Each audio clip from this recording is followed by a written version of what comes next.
Put him down. Put him down. I'm not looking up. 3, 2,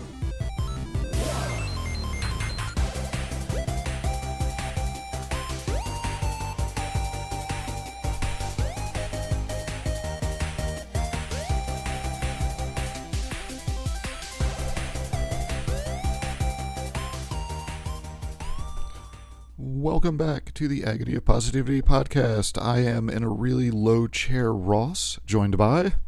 Really low chair, Ross. Really high chair, Saul. All right. Now, for some reason, the mic is not at the right level, so I dropped my chair down, but now, trying to think of how to explain it, I'm T-Rex arming to be on, the mouse or my keyboard over the edge of the desk, and it's just all messed up. So now once the show's over and I try to correct the placement of the mic, I'm just going to, the chair, it's going to be a mess all day. So that's the rest of my night right there. There you go. How you doing this week? Been pretty good. I thought of my interesting, funny story to tell you. Okay. So when I go upstairs in my house to take a shower, I have two bins, one for colored clothes and one for white clothes. Okay. That I wore today that are dirty, so I just throw them in there, And they're somewhat close to my toilet, I guess, Okay, I see where this story might be going, unfortunately for you. So I get upstairs, I think it was Thursday, and I'm getting ready to take a shower. I turn the water on, and I take all my clothes off. So I get my whites, get my underwear, throw it right in the toilet. I take my undershirt that I wear that's white, and I throw that in the toilet. And I was like, what am I doing? So I go over it, and for some reason, I hit the flush thing on my toilet. Oh, no. So I had to dive in, grab my underwear and my my undershirt from being flushed down the toilet. And I'm thinking, man, did I just have a stroke or something? Why am I doing this? Oh, man. And I told my wife, I was like, has that ever happened to you? She goes, oh, yeah. She goes, maybe that extreme, but yeah, she goes, where you just get lost in the moment or whatever. Well, have you seen... I'm sure you have, it comes up on the internet all the time. You're scrolling through stuff with videos or wherever, and you see the guy holding their phone in one hand and they got something else in the other. And I've definitely done where I'll have I'm done eating and I got a plate, paper plate, and I need to throw it away, but I had brought my phone with me, and then I throw the wrong thing away and I'm digging in the trash. So now I would say I don't think I've ever done that with clothing, other than I've probably had a shirt that I took off and the one that I was going to put on, and I threw the wrong one in the hamper kind of thing, but that's not nearly the same. But I'm sure if I could replay my life and scan through it real quick, I've done equally as bad as throw my stuff in the toilet. So sure. I am trying to remember. I had some kind of dentist story from last week, and I can't remember it. So I guess it wasn't that good. So maybe I've done the listeners a favor. So imagine right now that I have just told a fantastic dentist story where you're like, oh, you killed me. Oh, so good. But let's see here. So I'm going to put this at the front part of the show here. We're going to talk some about wrestling or AEW this week, but it's going to be at the very end of the show, and it might not be a lot because this week was not the best Dynamite. So if that's what you're here for, look at the notes, skip to the end, and don't expect a lot because we didn't get a lot this week. And Raw and SmackDown might be the best thing out there, and I don't know because I didn't watch it. So I read a couple results, but we'll see if we can fill some time with it. Sure. But we are going to talk a little bit about Survivor Man stuff. Survivor Man, and then there might be some Warcraft or something in there as well. But we're probably going to we're going to kick it off with good old Les Stroud there. So let's see. I wish I had a special Survivor themed thing that was really just samples of Bear Grylls saying ridiculous stuff. But yeah, there you go. You want to use Bear Grylls to talk about Survivor Man. Well, just because some of the stuff he does is ridiculous. So I'm sure I could make something fantastic about that. So here we go. Something that could never ever possibly destroy us Mr. Stay Puft. You chose poorly. You have chosen wisely. All right. So you had sent me something earlier in the week, which I haven't been able to get to, but for Survivor Man, he's doing, or there's like a series. I'm guessing it's older stuff, but it's. He makes it seem. Well, yeah, I mean, it is older stuff. Yeah. But he's making it sound like he's still going to do it. So I don't know. Like it's an ongoing thing. Yeah. Let me see here. I got to bring it back up because it was the Survivor Man and then Bigfoot. Yeah, so, yeah, I guess there is a season 3 of it. Okay. So let's see. But yeah, so you were telling me about this, and there was a couple funny things you told me. But what's the overall premise of this?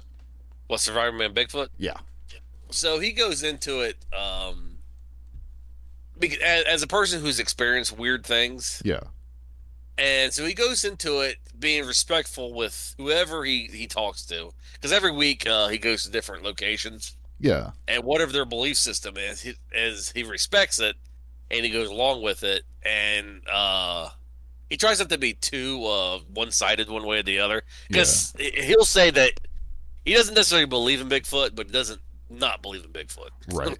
I'm guessing he falls like, because we say it all the time about stuff where it's like, I don't think that's how it is, but man, it would be awesome if it was, kind of thing, where it would just like totally change things. So just because I guess he's experienced a lot of things. I mean, my God, he's been in the woods a lot, so he's like, there's things that has happened to him that he can't explain.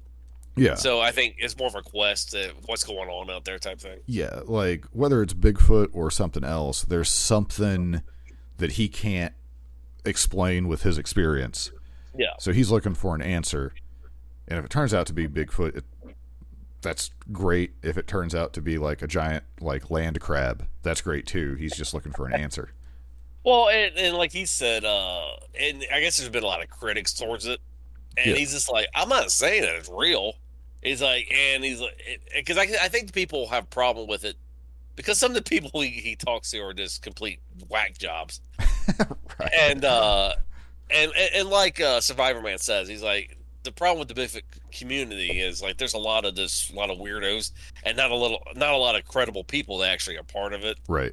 So he's like, to find the credible people is very hard, I guess. Yeah. Well, or the people that aren't. I'm trying to think. 'Cause, like, I feel like we say this every other show when we talk about something where it's like kind of in the cryptid or conspiracy world of the most vocal people are the most radicalized.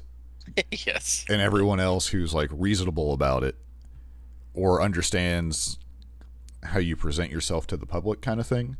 Yeah. Like, they're going to be harder to find because they're not, spewing stuff all the time. So there might be someone who's like, yeah, I believe in getting the person who's like, you know what, I believe in Bigfoot. This is why, because I don't have proof, but I can't explain it any other way, and it just feels like this would be the answer. But I get that people aren't just going to believe me because I say so. And then you have the person who's like, well, if you don't believe that was Bigfoot, you're an idiot. Well, and he's like, another problem with the Bigfoot community is they can't agree. They can't agree on themselves either. Right. He's like, because they're split too. Because there's a section of people that believe that Bigfoot's like a lost ape. Yeah. There's a section of people that believe he's like some kind of spirit. Yeah, Section of people that believe he's an alien. Right. Well, we talked about the biggest letdown of a thing ever was the interdimensional Bigfoot. Yeah. Like, it's just not nearly as interesting. But I mean, that might actually be a better explanation. But that's even crazier. Like, in a sense, like if you were to find out, like if me and you were to go camping for some reason, a big, I don't know how interdimensional would work. I don't know if they would just phase in or if there'd be like some pomp and circumstance where there's like a big door that just like a big light door that appears, or like some drawing of the 3 doors on the beach kind of thing. Yeah. But like, well, that would change reality a little bit to actually see like a Bigfoot come through. So I don't know that like, and I mean, the thing is, like, we would never be able to get a picture because we have phones that have like decent megapixels. I'm not walking around with disposable cameras that have a vibrator built in to get those quality of photos. Well, and he's like, like Survivor Man said, he's like, this is the thing that he learned about doing this series. He's like, the further you go into the knowing about Bigfoot and studying it, yeah, he's like, the weirder and weirder it gets. So he's like, there's no simple answer for Bigfoot. So I'm trying something right now. I'm just real curious because are you trying to summon Bigfoot? Is that I wish. No, what I did was I took my phone and I was rotating it to see if I could get an upside down video. Yeah, and I can. So because I was curious if because you see like all the Bigfoot and Loch Ness Monster, all that stuff. Like every time there's a photo, it is the worst quality. Yeah. So well, and they talk about that in that series. He's like tech for some reason sometimes will just stop working, and he's like, and stuff like that, and like. Because I guess one night in one of the Bigfoot ones, he talked about seeing 3 strange lights in the sky. Yeah. And he's like, they were up there for like 15 to 20 minutes. And he's like, and I didn't film it. He's like, why didn't I film it? He's like, he's like, I'm a filmmaker. He's like, I literally have a camera right by me. He's like, but I didn't film it. He's like, why didn't I film it? He's like, to this day, I cannot explain why I did not film it. Yeah, like what part of his brain shut down, or just he was so fixated on it that he just I can say that I could see where that would happen, because there's been like simple things that I like have been watching like people do, basically, like, you know, you'll be in a crowd and you're watching like 2 people and you can just tell something crazy is about to happen. Yeah, almost like there's like an energy or a vibe put off, where you're like, something over there is about to go out of control. And instead of like picking up my phone to film it, I just watch it happen. Now, maybe that's because I'm, like we're middle-aged, give or take a few years. So we haven't grown up having that at our disposal. So maybe that's not an instinct. But you'd think with younger people who have constantly had a camera, that maybe they would be more likely. But I don't know. So one of the other things, because I'm looking here, because basically there's a bunch of stuff on YouTube that he has now, because it's like the Survivor Man Les Stroud channel. One of these has director's commentary episode. So is there a lot of, I'm kind of like clicking through this, but you kind of mentioned one of the things, like where I guess he fights with either executives or someone within like the TV companies. So I mean, I've seen all the Survivor Man, so I kind of know about the episode. So I wanted to watch the director commentaries, and it's neat to have his perspective. Yeah, because I guess he fights networks all the time. Because I mean, he admits that his show started the survival genre, I guess. He's like, because there was nobody else doing it before he came. Well, I will say I can't remember.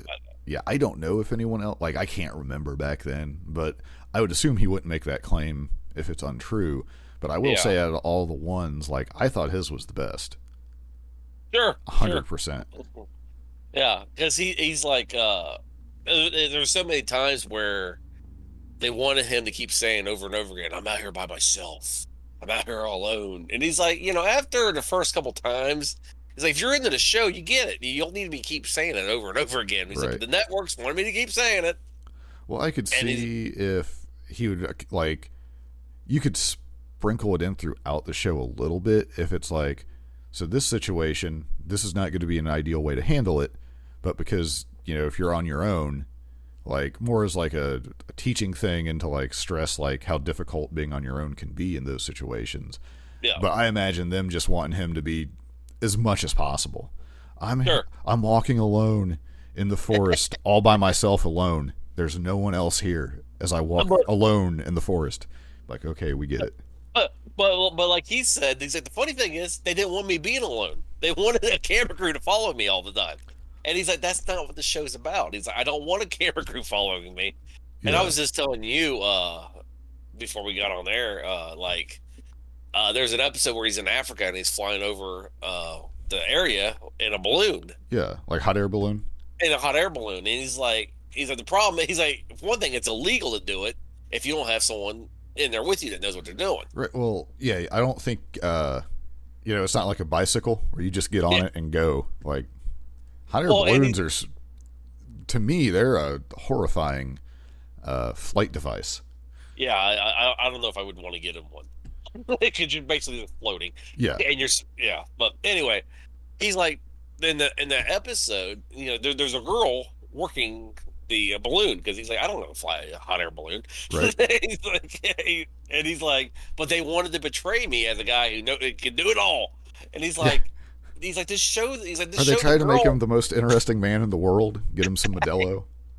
Oh, and he's like, I filmed it where the girl was, working it. He's like, because I can't drive it, fly it. Yeah. He's like, so we land, and he's like, and I show that the crew and the girl come and pick her up, and they leave, and he's like, I'm just there with a hot air balloon. He's like, well, the networks, he's like, because I'm out filming Survivor Man, the network studios are like basically messing around with his stuff, and they edited out the girl, so it makes it look like he's flying the hot air balloon by himself.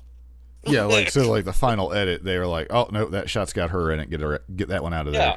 So he's like, there was constantly things in the show that that they did that he fought with all the time, and he's like, it got to the point where I think he said halfway through the second season, he just had enough with it, and he had full control of it. Yeah, he was like, if you want this is it's going to be my way, or find somebody else. Yeah, because. Oh, there's another time he said he was. I wonder if that's around the time the Bear Grylls show started. I think he said Bear Grylls started in like season 2 of Survivor Man when it was on TV show. Yeah, TV company was like, "Oh, this guy will do whatever we want. He's going to drink his own urine constantly."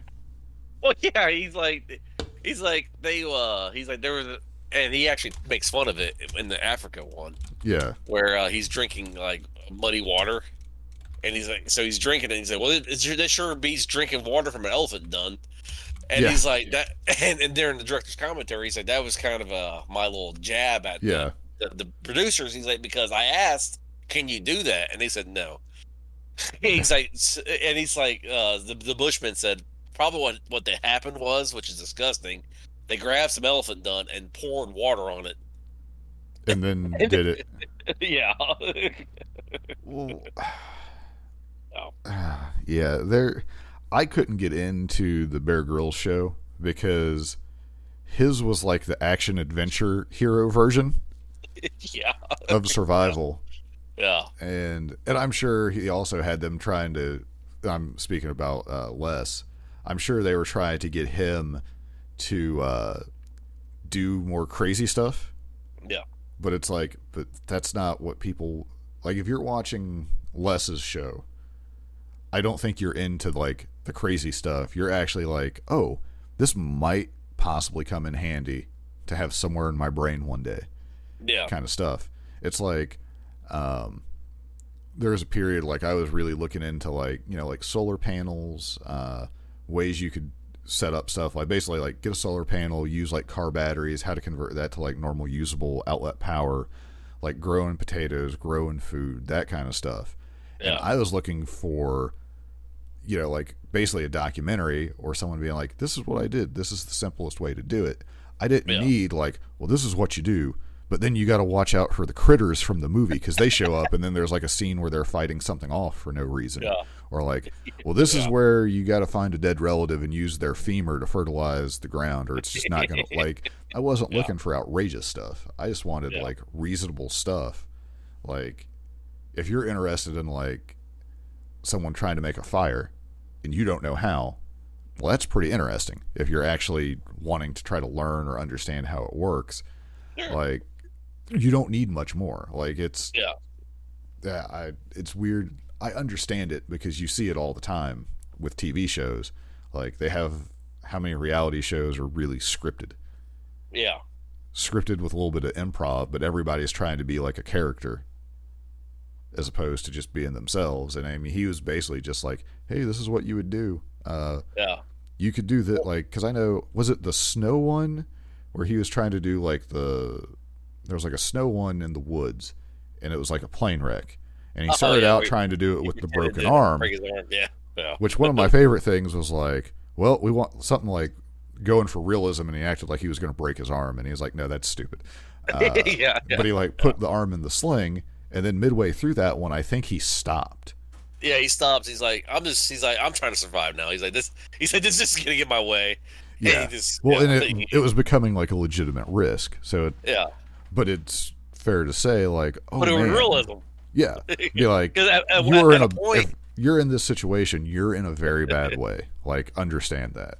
Yeah, well, yeah, because if I was doing that, it would aggravate me to the point where like, I'm not doing this anymore. I'm just scared. Yeah, because my memory, because I think I've seen all the episodes, like the older stuff, but it's been forever since I've watched them. So like if the episode came on, I'd probably remember it as it was happening, kind of thing. Yeah. But yeah, like that one, I think he fought with that for quite a while into the show before he finally gave up and was like, okay, this is just dumb. I'm going to die if I'm not careful. And that's why I like Survivor Man Bigfoot, because like he said, a lot of these so-called experts don't even go out in the field. Yeah. And he's like, wilderness is not going to scare me. He's like, because I'm very comfortable in being in the wilderness. Yeah. So he's like, camping all night on a mountain or whatever. He's like, it's not going to faze me. It's not going to. Right. He knows the danger. He knows basically what to do for all the situations that are going to come up. And like he said several times in the Bigfoot thing, he's like, so I'm going to camp out here in the middle of nowhere because people are scared to do it. He's like, I'm not scared of the wild. He's like, the worst thing that's going to happen to me is he's like, I'll just be out here. And he's like, if a wolf attacks or a bear attacks, I know how to handle myself in that situation. Yeah, as well as possible. He's like, those situations are not going to freak me out. He's like, now if Bigfoot attacks me, he's like, the best thing will happen. He's like, I'll get it on film. He's like, there'll be a film of me being killed by Bigfoot. Yeah. He's like, so. And hopefully someone will find the film. Yeah. Because he actually, in one episode, was wearing, like, trackers. Yeah. Because I guess in that area, Bigfoot grabbed people and abducted them, I guess. Yeah, so just to be extra safe. So he was, like, wearing trackers. So if he's like, and he actually says that in the video. He's like, I'm wearing these, basically because if he kills me, they can find my body. Yeah. Talk about taking one for the team. I mean, and he even said in the director's commentary, he's like, when I'm watching this, I'm on top of this mountain. He's like, I got to ask myself, what was I thinking? And he actually does. There's actually some freaky stuff in his stuff. So if you like that type of stuff, I'd recommend watching it. Okay, yeah, like the director commentary ones has me very interested as well. Which there's a lot. Like one African Plains Survivor Man's director commentary was 23 hours ago as of this recording. So like that seems to be like the new thing that he's putting up, which is great. Because he's getting a decent amount of views on stuff, so that's great for him, his family. If you're interested in the Bigfoot and you want someone looking at it in a responsible, not goofy way, there was one more thing you sent me about that made me laugh when you sent it. Is I guess he was talking to people and someone told him they had certified Bigfoot experts. Yeah. Like, because I've had to get certifications here and there in my life, where you have to deal with an expert basically, or they test you. Where is the Bigfoot certification office? Well, because I guess he works. Now I don't know, so I don't follow the Bigfoot community, but I guess there's a guy. I can't think of the guy's name. That everyone disputes, apparently. They can't. He's a very controversial figure. Yeah. And Les was, I guess, using him because, he's like, I'm going down all the avenues. He's like, I'm interviewing everybody. He's like, because I don't know anything. Right. he's like, who knows? He might be onto something. He's like, because he said the guy he uses is a legitimate. He's like, he's hardcore. He's like, he stays out weeks. He's like weeks out in the middle of nowhere in Alberta. Yeah. Camping out, trying to track these things. He's like, this guy is dedicated. Yeah, he's committed. He could be crazy. He's like, he could be crazy. Who knows? But he is dedicated to his craft. Well, anyone who is super dedicated to something, for good or for worse, like the average person doesn't understand that drive, so they're going to be labeled crazy a lot of times. Like, because we talk a lot about wrestling. Like Kurt Angle, when you read about his like Olympic training for Olympic wrestling, when I read that, like I've been pretty hardcore into training and different things in my life, but it's like, dude, that's a level that I don't have. Like, I don't have that gear for pushing myself. So it's like, oh, that's intense. But because it's fitness and a sport, it's much more accepted. Whereas it sounds like this guy is like, something has convinced him that there is Bigfoot, and he is all in as much as you can be if he's camping that long at a time, like trying to find it. Well, like in director's commentary, he's with this guy, and they go, and Les and this dude goes on top of this mountain. Yeah, and Les is showing it. It's a hard climb as he's doing it. Yeah, it's not like a flight of stairs. It's in director's commentary, Les is like, let me tell you how extreme this guy is. He's like, he was here a week before I did this on top of this mountain. He's like, he came up here a week before I came up here, and he's like, he came back up here again with me. He's like, that's how dedicated he is. Yeah. To Bigfoot. Yeah. So, yeah, like he's putting in the work no matter what.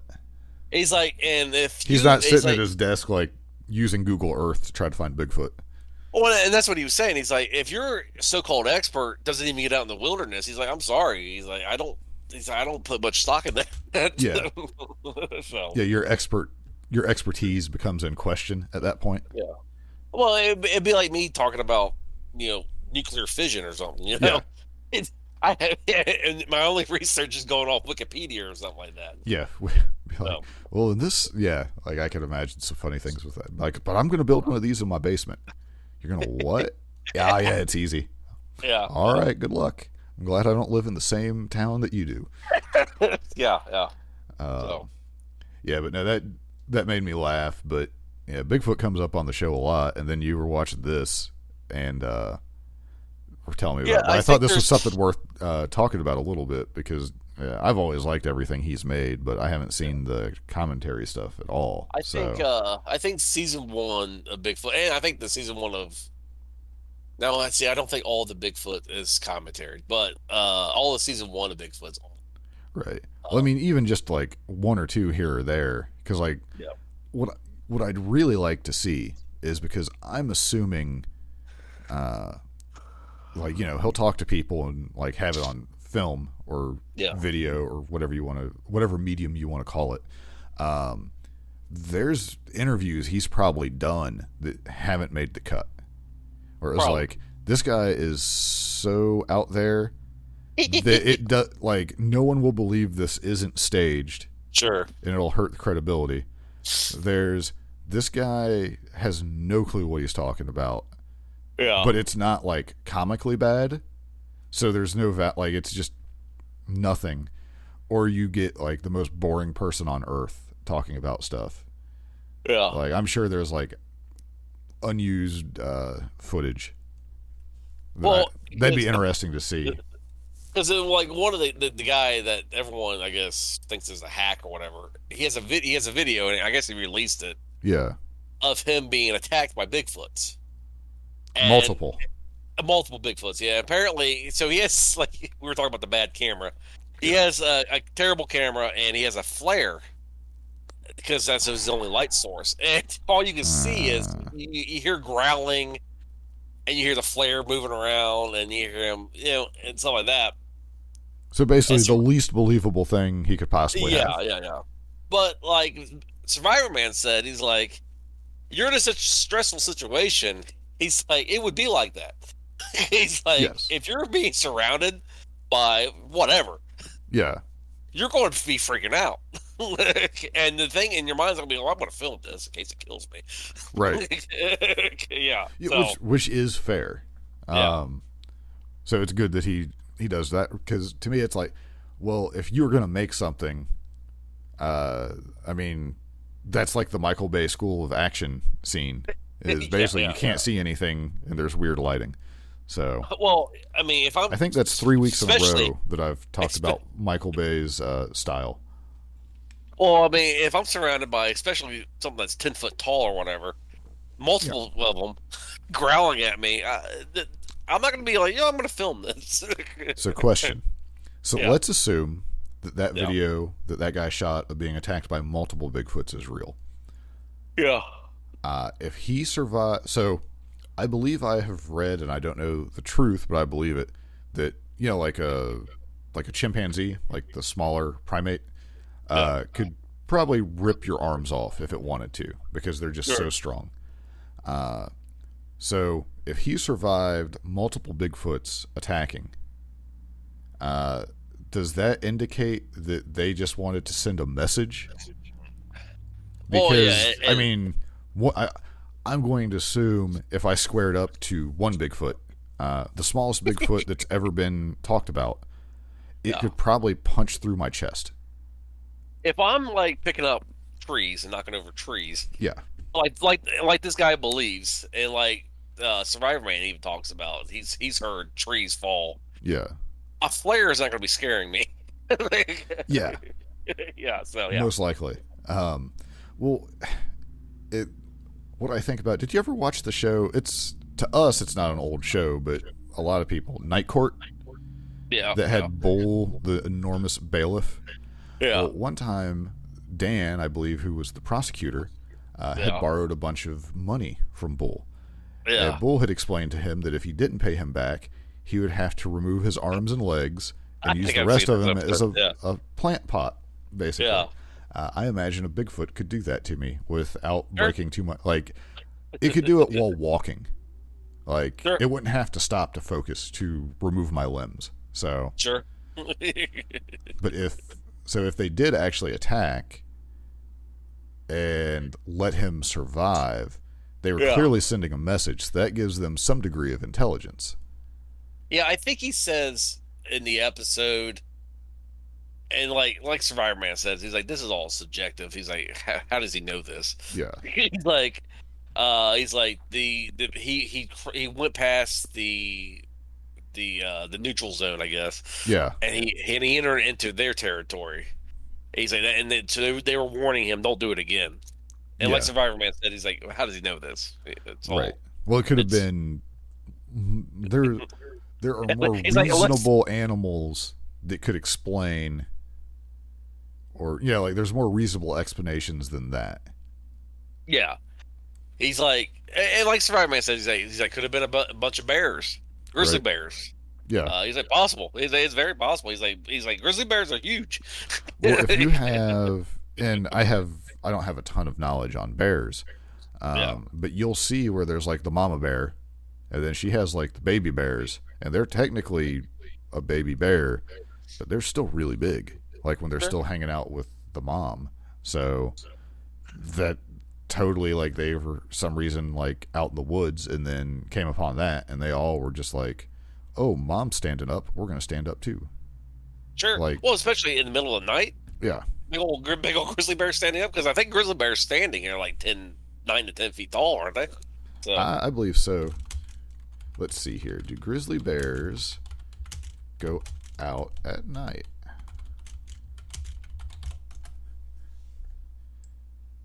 Primarily, grizzly bears are active primarily at dawn, dusk, and night. There you go.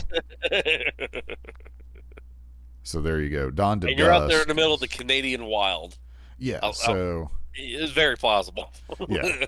Like, and again, that's one of those things where it's like you look for the simplest solution or the simplest answer. And I mean, we can't see through his eyes what he saw, but I mean, yeah, and he's like, and that's what Survivor Man says. He's like, you can't. He's like, the only thing you can say is like, you're a liar. He's like, you can't. If a person believes it, then a person believes it. He's like, right.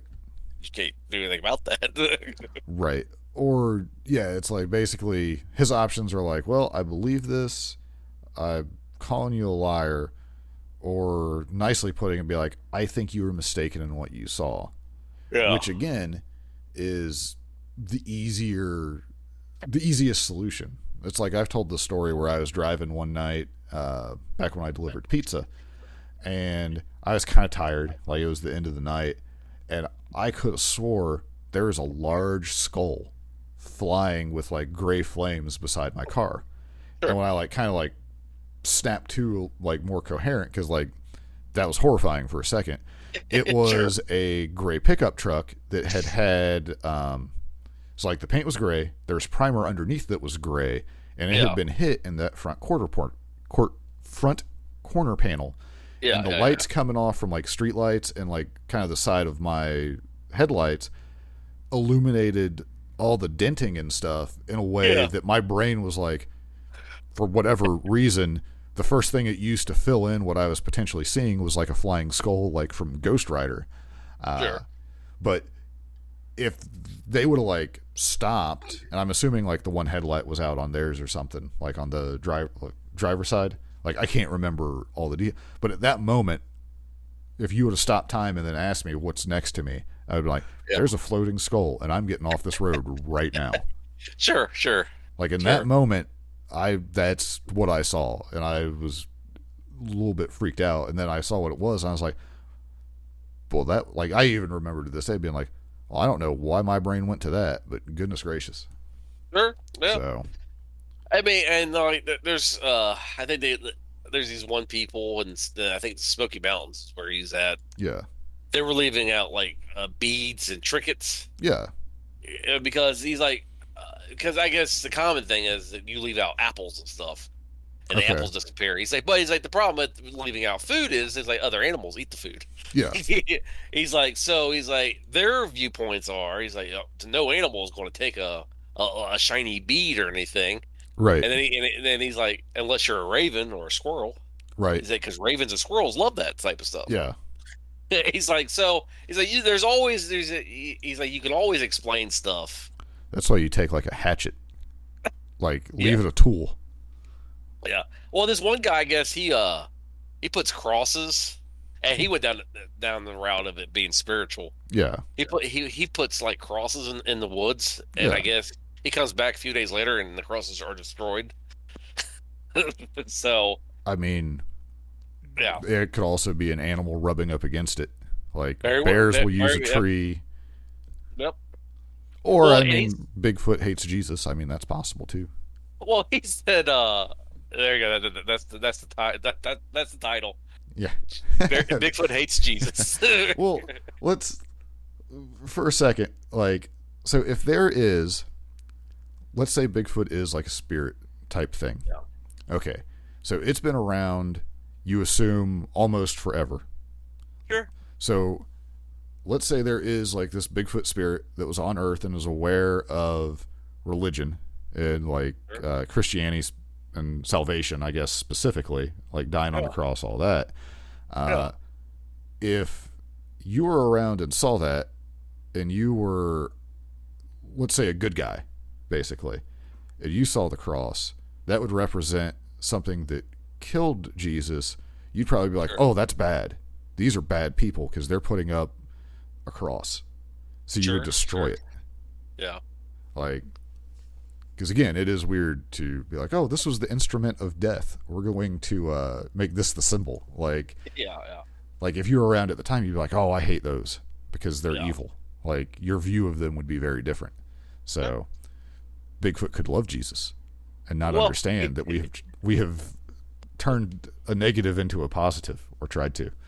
Well, and he also talks about how some trail cams will like be knocked over or be like dragged away or whatever like that. Yeah. He's like bears like the smell of alkaline batteries for some reason. Huh.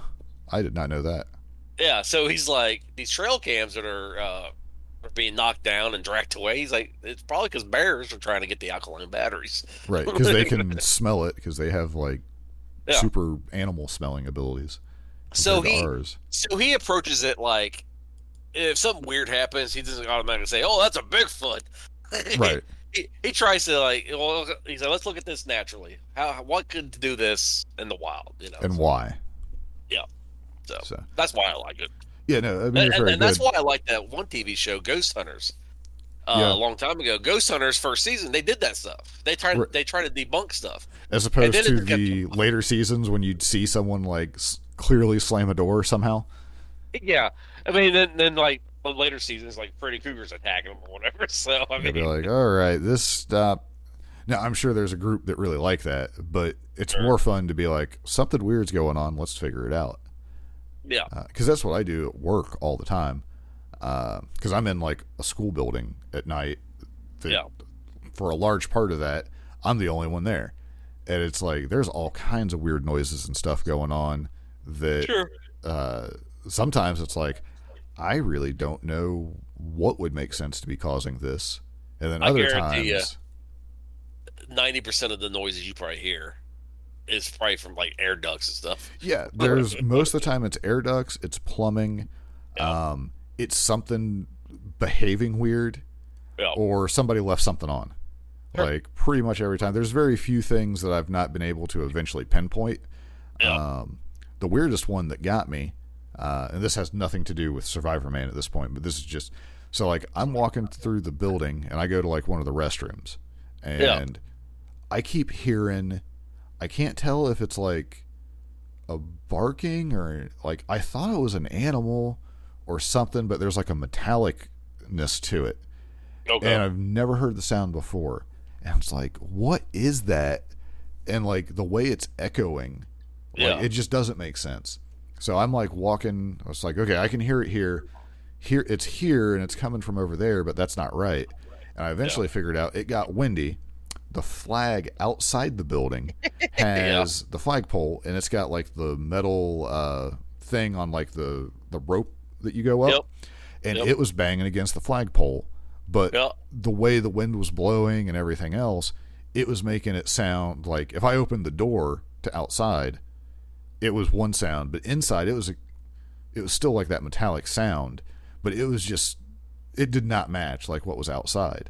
And for a little bit there, I was like, all right, I'm about to just go to the office and sit till it's time to go home. I was like, I can't explain this one at all. Sure. So yeah, that kind of stuff can happen, and then it turns out that it's something normal.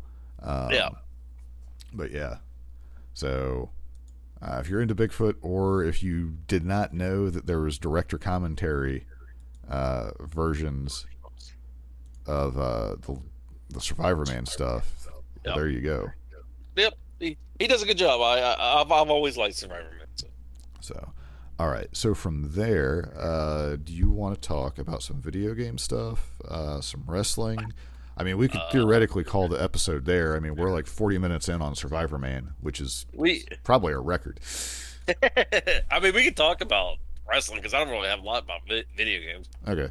Let's do a little bit of AEW and maybe... Unless you have something about video games. I mean, not really. I mean, I've been playing like the classic Burning Crusade stuff. I'm having a good time, but I didn't really... Let's go ahead and talk about video games because it's not going to be very long because I know Blizzard released that one game. So. Oh, yeah, their mobile game. We can do that. Yeah. Let me hit the thing here. Get over here!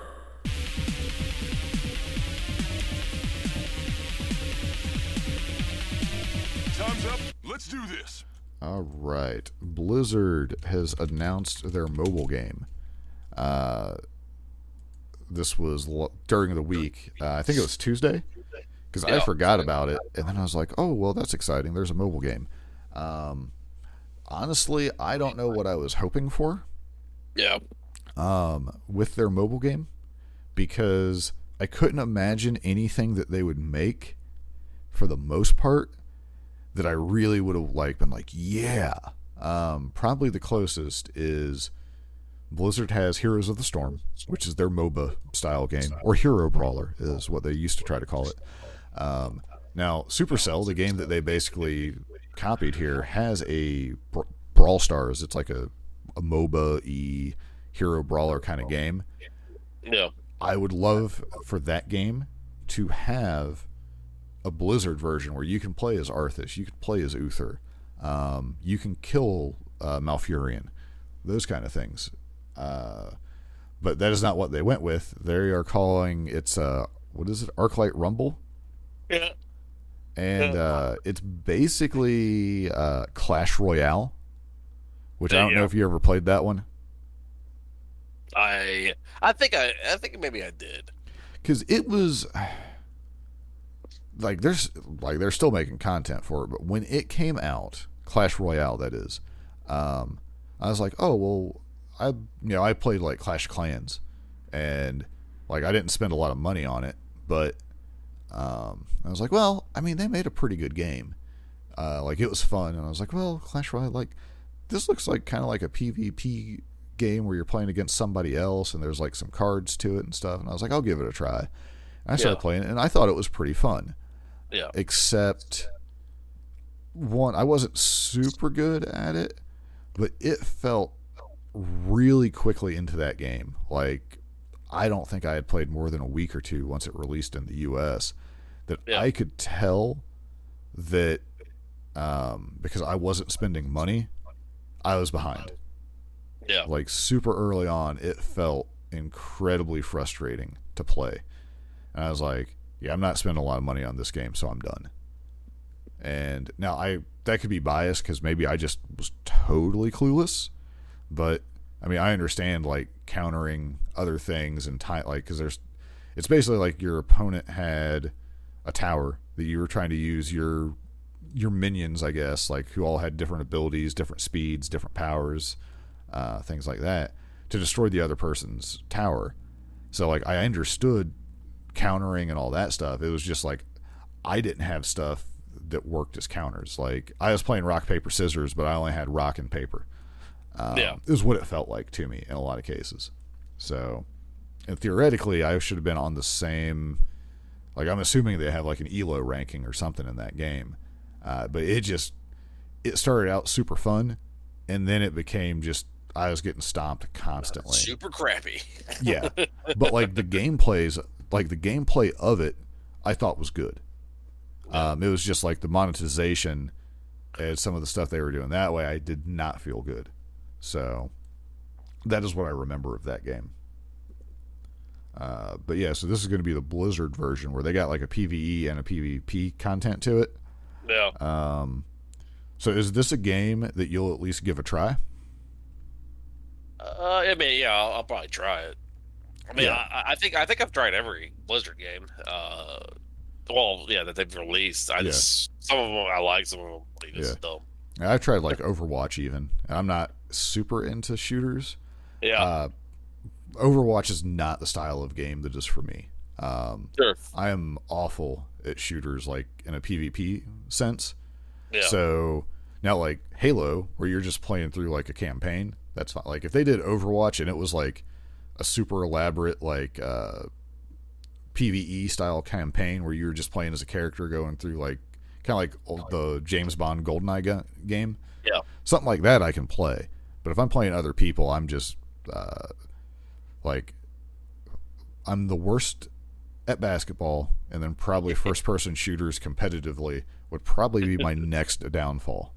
There you go. So, but yeah, people are not happy about this game, is what the early reactions seem to be. Yeah, I mean, I don't know why. Well, and I've heard this on like different podcasts, different like people on Twitch have talked about it or whatever, where their comparison has been like, because some people are like, well, a lot of people are saying like, oh, well, this isn't for me, whatever. But yet, when they did Diablo Immortal, everybody lost their mind about it. And the comparison is not one-to-one. This is like a Tuesday stream where they clearly were like being as over-the-top about stuff as they could, because they're probably going to make it into mobile ads that we're going to be seeing on YouTube before long. Yes. Whereas the Diablo Immortal, like the phone game announcement, they did at BlizzCon, where pretty much everyone's there for like PC gaming. And they wanted a Diablo announcement, and that's what they got. And it just, everything about that was just like bad place, bad timing. It's like know your audience type thing. Yeah. And it just, and I mean, like, I think that was around the time that like people were starting to turn on Blizzard, for sure. Because like, just, you know, again, if you're going to BlizzCon, you're a hardcore Blizzard fan. And if you're seeing like your game franchise going in directions you don't like, it's going to start you to get a little more cynical or whatever about it. So I don't understand why they keep doing the Blizzard or the World of Warcraft theme. I mean, they have like Vikings. I mean, that has Lost Vikings. Yeah, they have like that. That has a huge cult following. I don't understand why they'll make a game about that or something. Yeah, but so my guess would be is Warcraft, like, we have Wrath Classic coming up. The amount of people who are aware of Warcraft from that era is way more than the people who know about Lost Vikings, like the old people like us. Yeah, like the only thing Lost Vikings have done in the last like 5 or 6 years is they got put into the Heroes of the Storm game. They were super fun. I was not good enough to play them because you had to control all 3 of them. Like, you could control all 3 of them individually, and it was pretty sweet. But that's like the last notable thing I'm aware of that Lost Vikings as a franchise has done. So my assumption would be they're like, well, our biggest property is still Warcraft. So that's like, because no matter what, gameplay could be great, but if it's the same as Clash Royale, which a lot of people are already assuming, it looks like it's going to be largely that, but there's definitely some other stuff they're doing.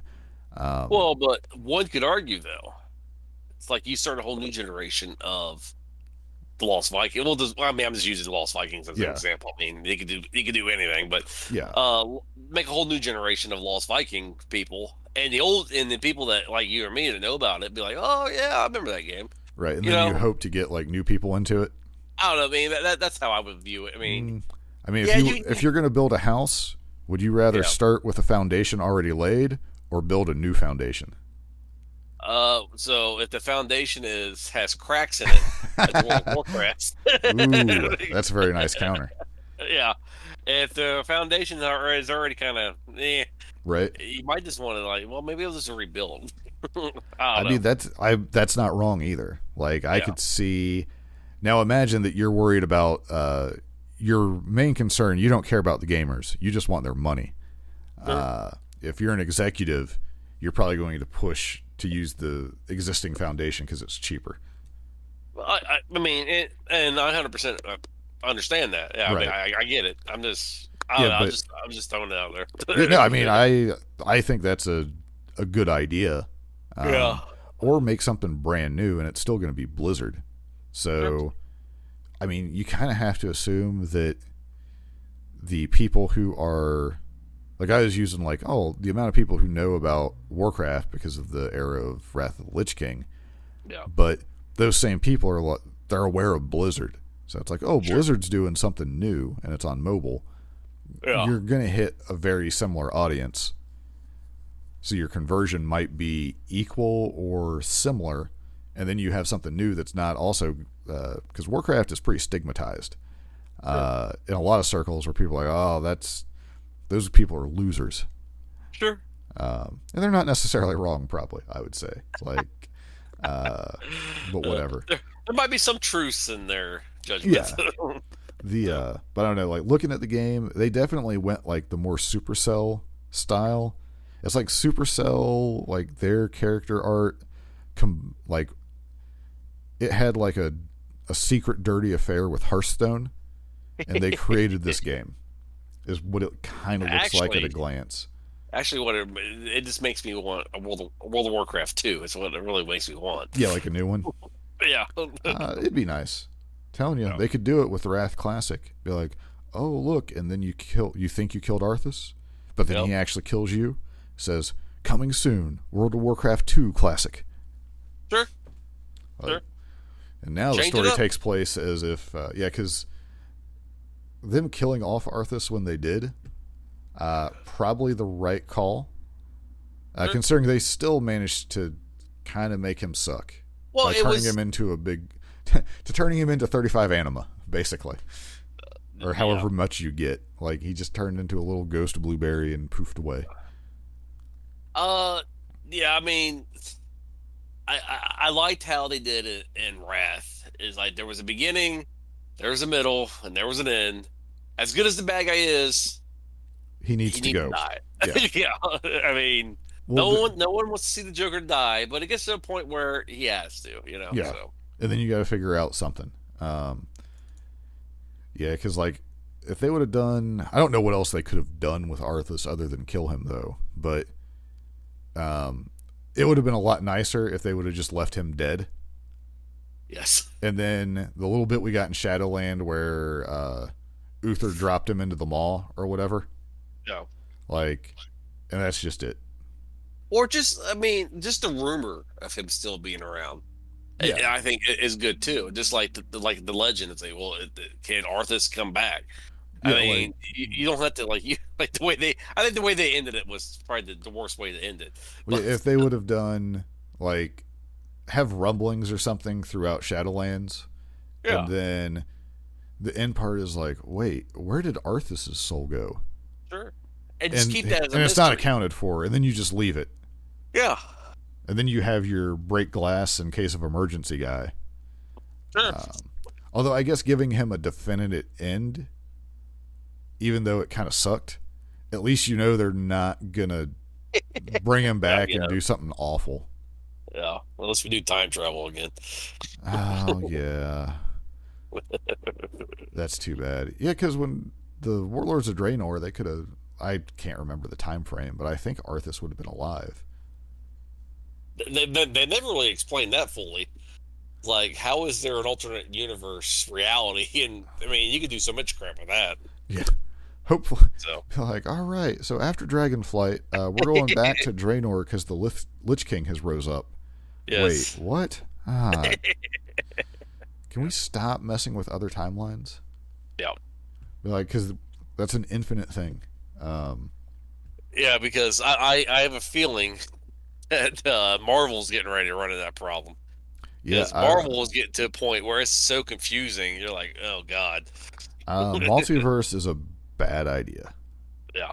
Like, you can do some really cool stuff. It seems like a good idea, but yeah, I think you run into a problem. Well, you just lead yourself into a bad path. It's like Dragon Ball, in a sense, where you are like, well, Goku and Vegeta are the most powerful people in the universe.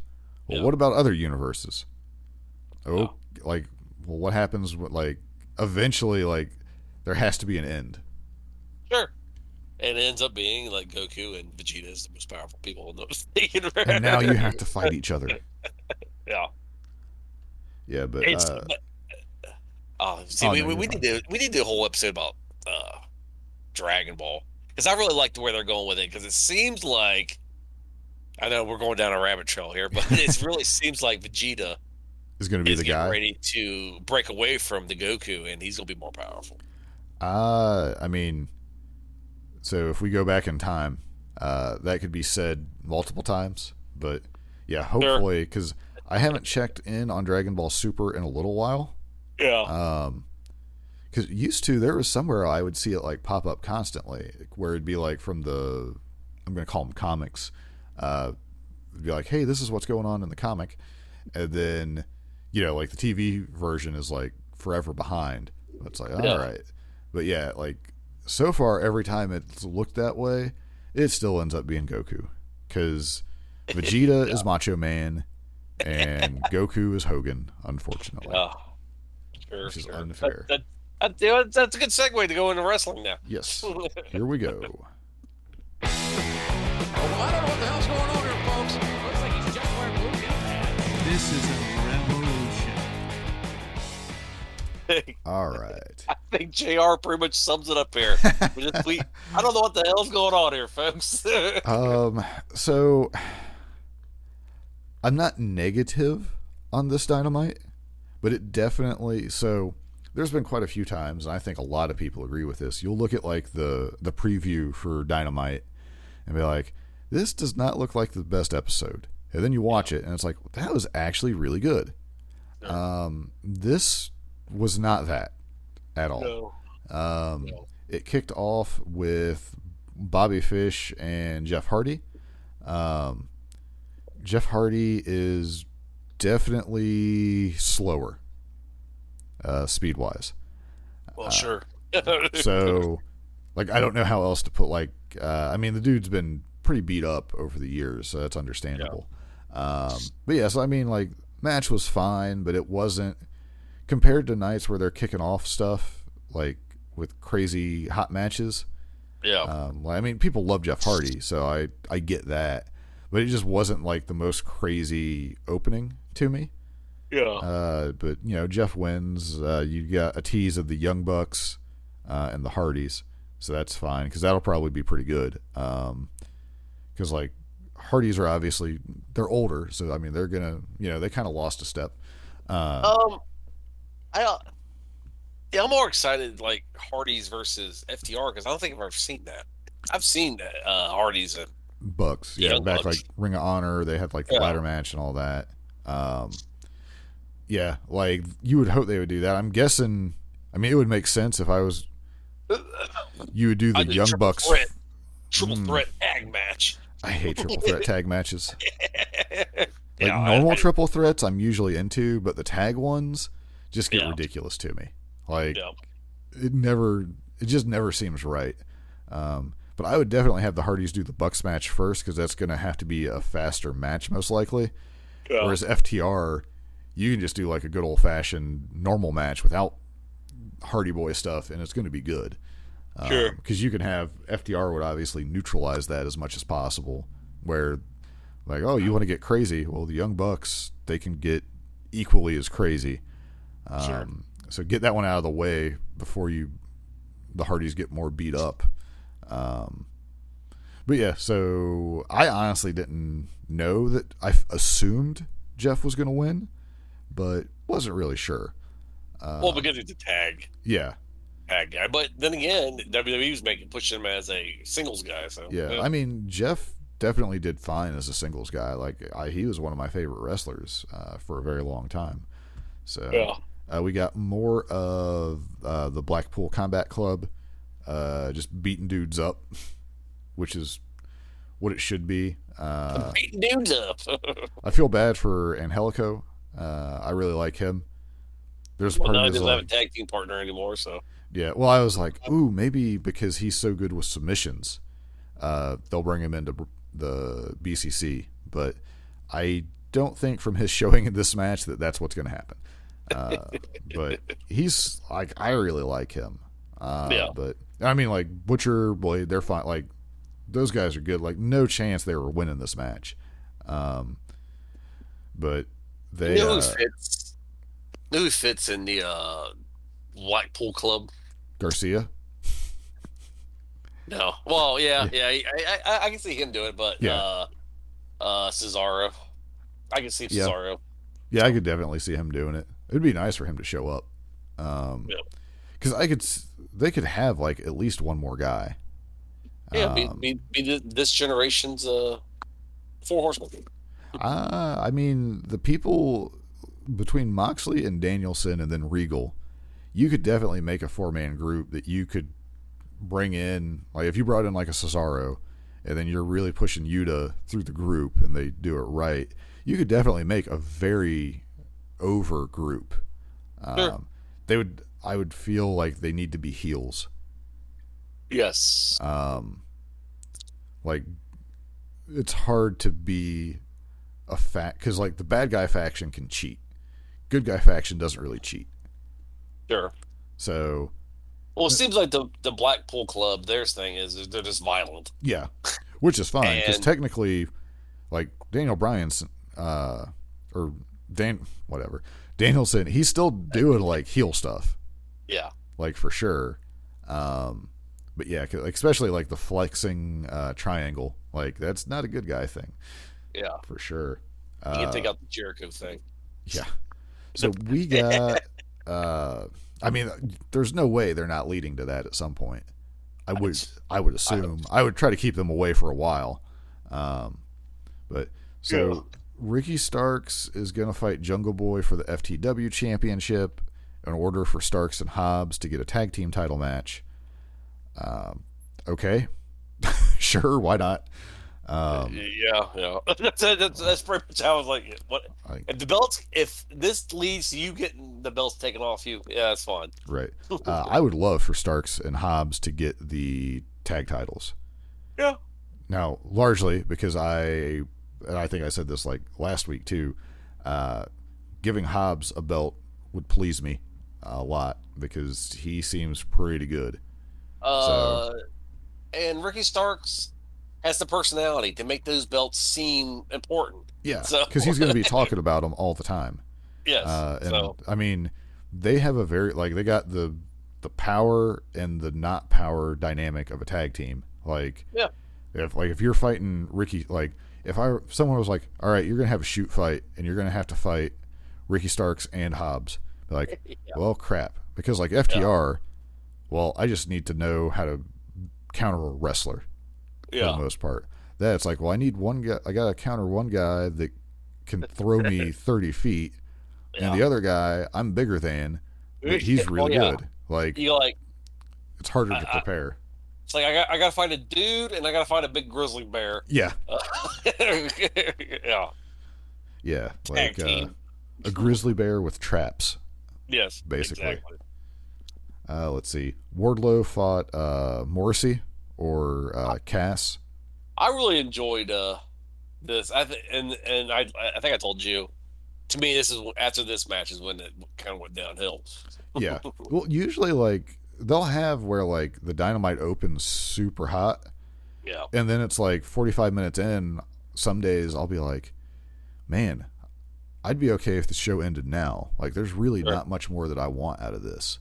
And then there'll be some more stuff that's fine, but it's like, whoo, way to go. But yeah, like Wardlow, like they got the crowd chanting, they got him coming down in the handcuffs.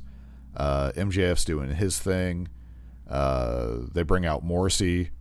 So it is weird because again, like this was one of those ones where the crowd noise was weird because I think like the crowd was into it, but they really just wanted to see the powerbomb.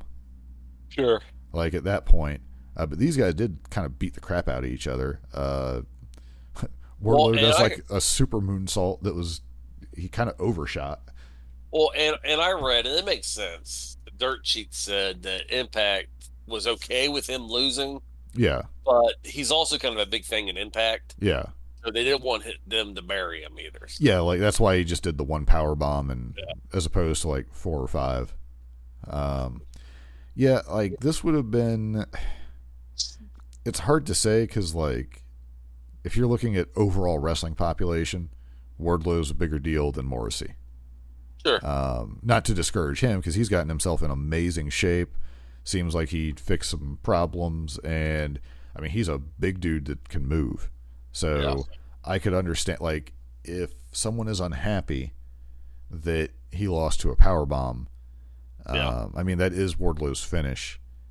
Like I could see the argument that it only took one power bomb to beat him, but I could see the logic being is like Wardlow didn't want to mess around with this big guy. Sure. Because like there's people he's power bombed 4 or 5 times that obviously it was over after the first power bomb, but he just kept going. But I could see it as he respected Morrissey enough to not give him an opportunity to recover somewhere along the way. But no matter what, like no matter how you want to look at it, I can see like if you're a big Impact person and don't really care for AEW, like why are they taking our big dude and beating him? Sure. By a dude who's not as big. So, but yeah, and then I believe Wardlow beat 20 security guards. Yes. And now MJF, who would have thought he's willing to give Wardlow the match, but he has some conditions. Yeah, I think it's going to be a handicap match. It's going to be Spears and MJF versus Wardlow. I could totally see that. Yep. And then, do you think it's going to be like that? Is that just it? Or is he going to do all the stipulations he's done so far? Like Wardlow has to take the lashings that Cody took, and then he's going to have the trials of Wardlow. Like every time MJF's in a feud, he just like makes whoever he's going against just run through an insurmountable wall every time. I didn't get a chance to look at this, but Jim Cornette said on his podcast that there have been 18 gimmick matches this past year in AEW. That seems like a lot, but I also believe that. I mean, that could be because, I mean, you got to figure though, like a street fight is going to count, but it doesn't seem like a ton to me. Yeah. Because they don't have entire pay-per-views around everyone being in the same gimmick match. Yeah. Let me see. How many gimmick matches is AEW? It's on Reddit, so I don't know. It doesn't say. Yeah, I don't know. It doesn't say, but it seems like there's been a lot. Right. Well, and I think the whole point of what Cornette was saying, I agree with. Yeah. It's like if you have that many gimmick matches every week, it loses its spice. It's a little not bit as good. So yeah. Well, I'm conditioned to WWE style though. Still, like 3 years later, to where it doesn't even stick out to me as a lot at this point. Yeah. Like now that that's like been brought up, I'll probably pay a little bit more attention to it. Yeah. But because it's like, you guys aren't doing it nearly as much as I'm seeing. Like I've watched an entire show that every match was not a normal match. Sure. And like, I really didn't even notice it then. But yeah, so contract signing next week in Long Island where MJF will be a good guy. It's going to be a weird world. Although I think Wardlow might still get cheered over MJF. Low chance. Like I'm talking like 5-10% maybe. Like you said, the AEW crowd seems to be different than WWE crowd. Yeah. It's like they understand. Good guy, bad guy. They understand the rules, I guess. Right. But I mean, MJF basically plays. It's kind of like CM Punk with Chicago, where MJF plays up that he will be like that's the one place that people will be behind him. Sure. And they allow that to go on. Because it does make it a little bit more interesting. It's like, Wardlow's loved everywhere except here. Where is Eddie Kingston from? He's in New York as well, but I don't know. Because I would really like to see, because Punk and Kingston this week has been going at each other on Twitter. So it's neat to see their little rivalry still going on. Yeah, well, like Punk will constantly be like, everyone except Eddie Kingston. Yeah. Kind of stuff. So that's pretty cool. So it makes me think that eventually when Punk gets the belt, that Eddie Kingston will be the one taking it off him. I could definitely see it. Well, because for the longest time I was convinced it was going to go Hangman to MJF. Yeah. I'm kind of thinking it goes Punk next now. Yeah. But I mean, it kind of gets to this promo that we had here by Hangman, who came out, and we didn't see him for a week because he was fighting COVID.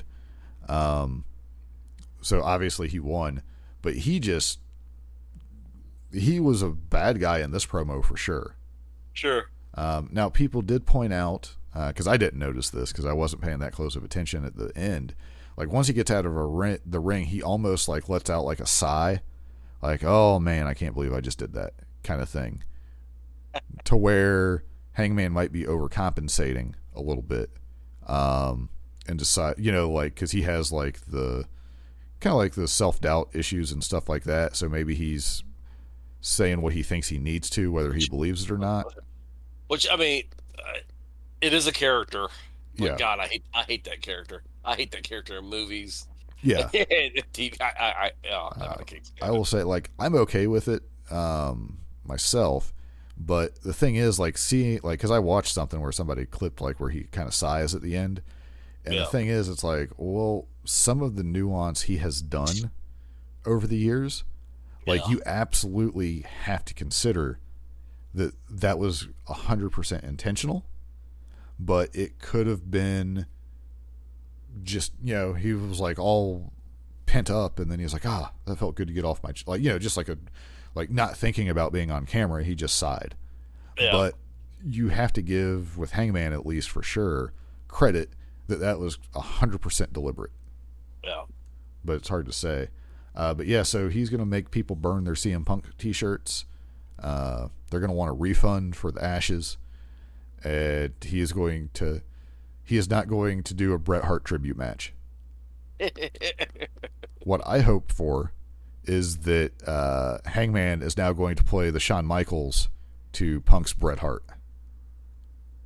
Okay. Because if the goal is to get Hangman booed, Yeah. all he has to do is a little Shawn Michaels stuff in that match, and it's on. So, like, relive the whole Brett Shawn thing. Yeah, that's pretty A good. little Yeah. bit. Well, I mean, that would be like if you were going to have a run and you're like, you know what, this is going to be me, but I'm also going to do a little bit of a tribute to Bret Hart. You would have to include some Shawn Michaels stuff. Sure. Like, I don't think you could not do it. And again, Hangman's chop follow through is dead on Shawn Michaels' chop. Where he does like the more high angle follow through and then like leans against him. Like Hangman does that almost picture perfect. So, well, I mean, and it's actually pretty good. I mean, and it goes into wrestling, wrestling lore. Yeah. Where like, if you're going to be Bret Hart, that's fine. I'll be Shawn Michaels, and we all know how that went. Yes. so yeah. Except I don't think Tony Khan's going to come out and tweet at the timekeeper to ring the bell. But yeah.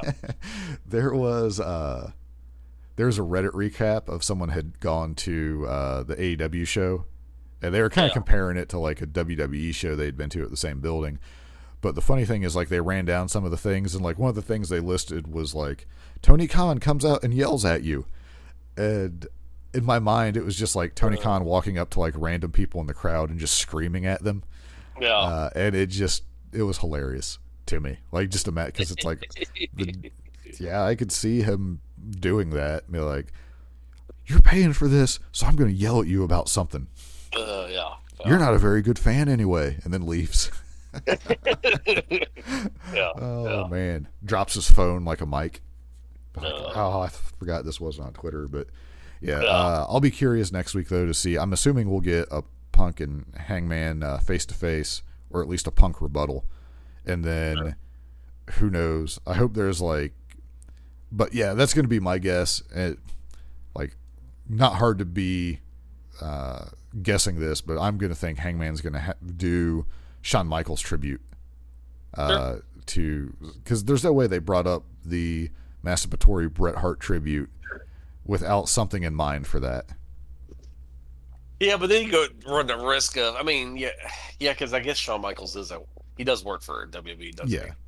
Yeah, but I mean, all he has to do, like, there's one or two moves that Hangman could throw in there. Like, he could do like a forearm with a kip up, or he could like tune up the band for a super kick. That's all he has. He already has the chaps. Just get better chaps. Yeah, I mean, there's a million subtle things. Like, I mean, Adam Cole's tuned up the band for a super kick. Like, there's so many like little things you could just do throughout a match that would be fine. So, so this delighted me. The Wizard, Chris Jericho, because he can throw fireballs. I mean, only Chris Jericho can come up with a name like the Wizard. And you're just okay with it. You don't really question it. Well, it's like, well, that's awful, but I get it, and it's it's awful, but it's fantastic at the same time, because it is very sports entertainment-y. Sure. It's funny that I did not think I was going to like this group a ton, but there's a part of me that was like, it'll probably work out okay, and I'm enjoying it. Yeah. It's more numbers game. I've heard a lot of people, I don't think they're going that route, but it would make sense. They're going to do blood and guts with these guys and two other people. I mean, who else would they get? Or, I mean, I don't think, I could be wrong, I don't think they're just going to have Jericho just obliterate Kingston, Santana, and Ortiz endlessly and them never get anything back. Like, that doesn't make a lot of sense. But I suppose it's possible. Let's see here. Gun Club and Acclaimed are friends now that they got Daddy Gun's permission. What?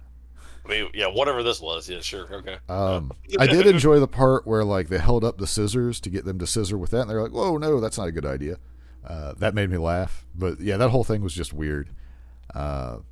Speaking of weird, so I like House of Black. They're still fine, but this Varsity Blondes thing, they have left it in the oven too long. Yeah.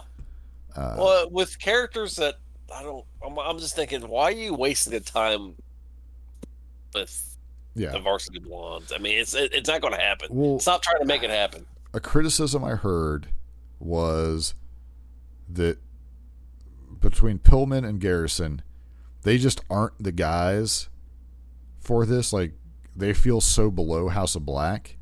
Yeah. Like, what's the point? Sure. And I can't disagree with that. Like, I want to like Brian Pillman. And Griff Garrison's fine. But from a personality standpoint, like, it just doesn't. Well, the gimmick doesn't make sense. Do it. I mean, it doesn't make sense to me. I mean, it was basically it's a mix between the Hollywood Blondes and the Steiner brothers. Yeah, it's or Varsity Club, like when it was Steiner, Rotunda, and them. Yeah. I mean, it's just like, whatever. Yeah. I mean, it's better. It's definitely better than nothing. But there's like, I could be wrong. Like, the future will tell us, but this ain't it for these guys. Like, this isn't going to be the thing that gets them to where they want to go. Oh, and then having the spooky cheerleader is not really helping either, because I'm confused by this too. Well, I mean, everyone else has recovered or changed from their misting, while she's still, like, in the process. And again, if it was explained that she was super pure and it takes longer to turn her, that's fine. But that has not, that I've caught, that's not been done. But yeah. But here's the thing. You add people to your group if they do something. I mean, clearly Malachi Black is the guy, the leader of the House of Black. She's not going to bring anything to the club, you know? Right, unless they want her paired with them to learn from them. Like, it's the only woman that would fit in the House of Black is Malachi Black's wife in real life. Yeah. So yeah, I mean, I don't understand a ton, but I mean, I'll wait. But I'm kind of done waiting at this point. I'd love them to just move on from it. Maybe revisit it later. That's fine, but just do something else. Yeah, just. Yeah. Right. We had go be scary somewhere else. Yeah. Crazy match with Phoenix and Martin. It was basically it was basically just dudes doing cool stuff. So it felt like I was watching AAA. Burn. I mean, there was definitely some amazing things that happened in that, but it was not. It was the opposite of an FTR match. It's just like they stop. Okay, we're gonna both flip at the same time. Okay, let's flip. It's just, I don't know. Some of the stuff. I've heard the complaint a lot, but in this case I agree. Sometimes it's like it's so obvious they're working together that it's painful. And it's like the Bucks will do it occasionally where there's a spot, especially against the Lucha Bros, where you can tell they're kind of working together, but it'll be like one big spot throughout the match. This had quite a few of them where it's just like, I can't believe that might have happened. Sure. Like, you'll see like the clips of like, you know, like legitimate MMA fights where they both hit each other at the same time and knock each other out. And it's like, whoa, that's crazy. But if that happened like 3 times on the same card, you'd be like, there's no way this is not fake. Do you think that's why old wrestling was so good? Like for example, Bret Hart and Shawn Michaels, they hated each other in real life, but they were professional. Yeah. Do you think when they actually was wrestling each other, they're like, man, I really just want to clock you? I think so. Yeah. Like, or something gets a little bit too snug, and because you don't like the person, you're like, well, I'll get snug. And then all of a sudden it's like, well, this is half shoot, half work situation. Yeah. I don't know. Like, I mean, growing up with siblings, it's like, or just friends that wrestle around, it's like, someone always takes it a little too far. Sure. Thunder Rosa and Serena Deeb did a thing. For a long time. Yeah. They did a whole lot of a thing. The match should be really good, though. So, at least. And then they did the Ring of Honor women's Perazo and Martinez. I didn't watch this because I had to finish something up, but I was kind of listening to it. But it wasn't bad. It just there's like no build up to it, so I didn't really care one way or the other. I mean, it's a big deal to unify the belts and all, but the crowd, like, this wasn't. I don't know what the main event of this show was, honestly. Oh, like if you were to same show but rearrange it, I don't know what you do different. Yeah. So this guy on Twitter said this, and I agree with him. See what you think. He's like, I have never seen in wrestling history so many unification of belts happening in pro wrestling. It is insane. I mean, at least this one, the Ring of Honor women's belt, made sense. I would argue the first part of the TNT belt, because of Cody leaving. Yeah. Like, looking back, it makes sense. Things were very weird. But it is weird that at around the same time, WWE theoretically did a unification match, and they're talking about doing the tag belts. Yeah, that's what I'm saying. Yeah. I mean, it's also possible, though, that coming out, talking about, all the other companies, coming out of COVID, and all that, weird stuff happened where champions couldn't do stuff, so they had, interim champions, which they don't, that's kind of a newer thing. Yeah. But, yeah, there's a lot. I mean, I understand that Ring of Honor is basically AEW, but I mean, unification of Ring of Honor, unification of AEW, WWE, I don't know. Did you watch Rampage at a special start time of 5:30? No, because I was watching Survivor Man, and then I was like, oh, all right, 10 o'clock's here, and nothing was on. Oh wait, yeah. I didn't watch it, and then I was like, this week after Dynamite, I'm not dedicating time to Rampage. I did watch the end of the Hook JD Drake match where Danhausen came out. I saw the clip for that. Yeah. So I'm still optimistic, and I understand if anyone's skeptical of this being a horrible idea, but I'm convinced that because Hook is just going to play everything as real life and serious, that it's going to work out. Having him interact with Danhausen, I don't think it's going to be bad for him. I mean, you could get the arcade bro thing going on with them, I guess. I mean, it would be interesting, for sure. But again, I think as long as Hook's being portrayed super serious about it and just not wanting to be bothered with it, which I think is the right thing. Danhausen is Danhausen, so I don't people like Danhausen. So putting Hook with him, people are going to like it. I don't think it hurts Hook. Now, I'm sure there will be people who would definitely argue that, and I think that's a fair concern. But at the moment, I'm okay with it. I mean, yeah, because as much as I hate Bro Guy, and I'm not a big Randy Orton fan, I got to admit, together, they're pretty funny. So it grew on you, yeah? Over time? Yeah, it grew on me, so. Well, because it's such a contrast. Is what it is. It's like the Odd Couple thing where it's all right. Sure. And Randy Orton just doesn't care anymore sometimes. So he'll just do whatever he wants. Sure. And Bro is probably high half the time. So he might legitimately not know what's going on sometimes. Well, I like the character. I like the characters where you get the Randy Orton character where the guy's all serious. And you get the idiot, the Bro Guy. Yeah.